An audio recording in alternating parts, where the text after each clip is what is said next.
Working and understanding layers is one of the most important things in Photoshop and also in the other Adobe applications. Layers allow us to be able to work non-destructively and to be able to move things around individually. So for example here, this looks like 3 postcards on a wooden background, but we can easily move them separately because they are all separate layers. So you can see here in the layers panel on the right side, we have the panorama, the shelter, and the couple all on separate layers. You can see whenever I select a layer, then using the move tool, I can move that layer around. And there is also a structure of these layers. So some are in front, some are behind each other. And the one on the top is always also on the top here in the layers panel. So the one on the top is closest to you. So if I use that layer, the panorama layer, and I use my move tool, I can move that around easily. There's already a very useful shortcut to quickly select a layer by just clicking on it. You have to hold down the command key with the move tool or control on PC, and that will auto select the layer you clicked on.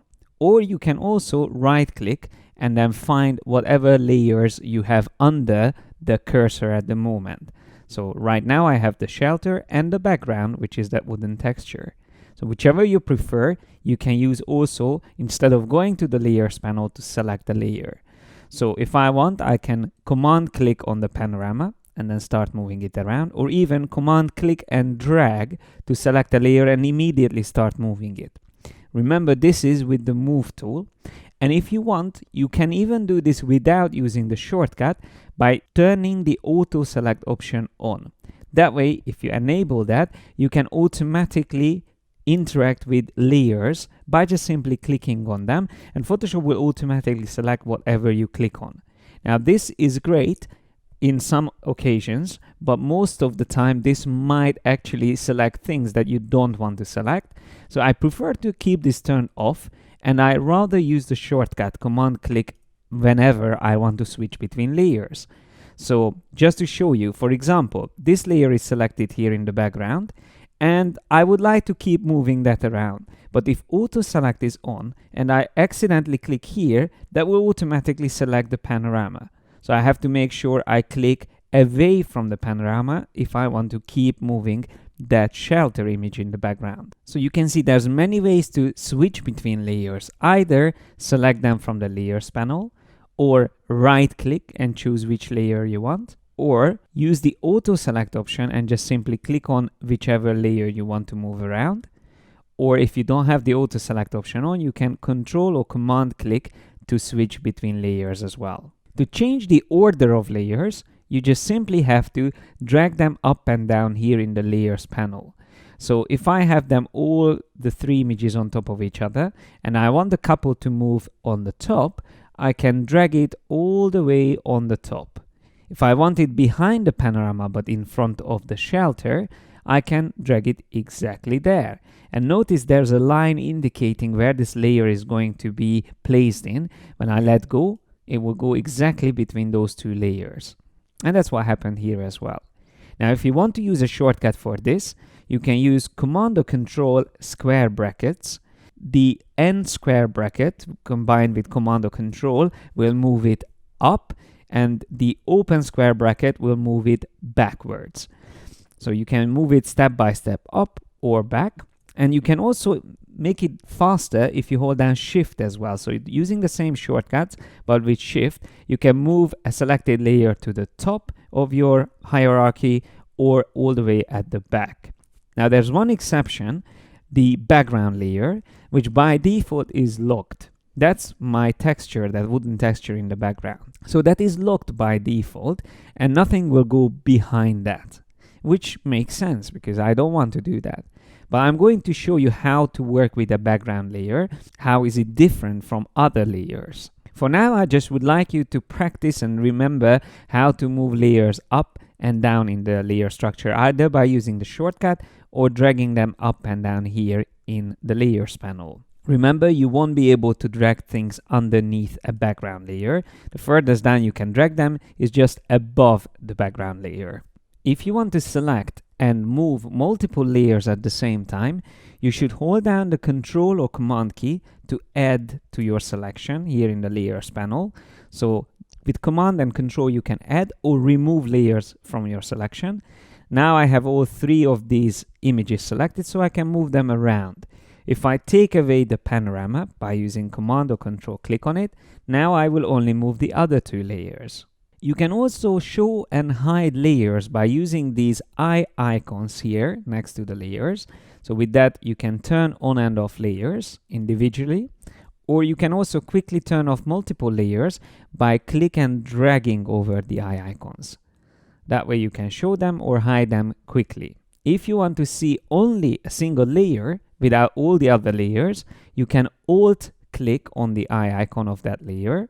That will hide everything, in this case even the background layer. When you don't have the background layer on, you will see transparency. This is how Photoshop shows you transparent background. And if I Alt click again on the eye icon, it shows once again everything. Now, hiding and showing layers you can also access from the menus. So if I have the shelter layer selected and let's say I want to hide that, I can go to the layer menu and find hide layers. Or in case you have a layer hidden, it will say show layers. And notice that I added a custom keyboard shortcut for this feature because I use this a lot. Instead of always going to the layers panel, I prefer to be able to turn on and off selected layers by using a shortcut. And my preferred shortcut is F3 to be able to do that. In an earlier video, I already showed how to customize shortcuts. I'm just going to show you where you can find it again. Under the Edit Keyboard Shortcuts, you will be able to find the options that you are looking for. In this case, it's under the layer menu. So I'm just going in there. Make sure you have applications menu selected here on the top. And then you just have to find the command, which will be further down in this list. There's lots of options within the layer menu. So this is where it is. If you just click on it, you can press the button you want to use. I'm using F3, so function 3 keyboard shortcut is what I prefer to use with this. And with that, you can see if I press that, I can show and hide a layer even without going into the layers panel. So in case I have multiple layers selected, I can show and hide multiple layers as well. Now remember the auto select shortcut, the command or control clicking on layers to move them around. You can combine this by using that, selecting a layer and then press F3 to hide it. Command click on another one and hide it. Or if I want to show them again, I have to go back to the layers panel and turn them on. If I want to select multiple layers with the auto select shortcut, you can also command click on one and then command shift click on another one. That would be control shift click on PC. So shift will add to your selection. So I'm having two layers selected now. Command shift click on this, so control shift on PC will also add that to the selection. And the same way, with the same shortcut, I can also take away from this selection. So command shift click or control shift click will also take away.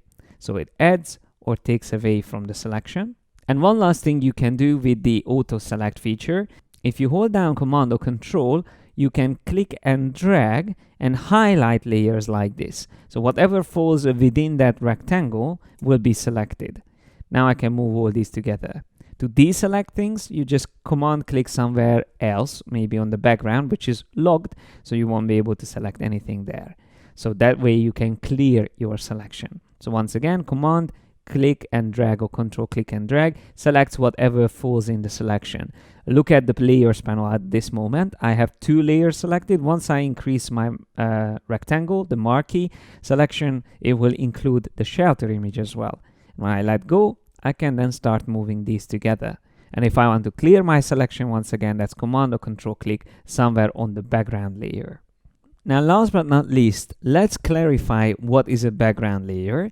So whenever you create a new document, I'm going to File, New, and any document will do, that new document will automatically be created with a background layer.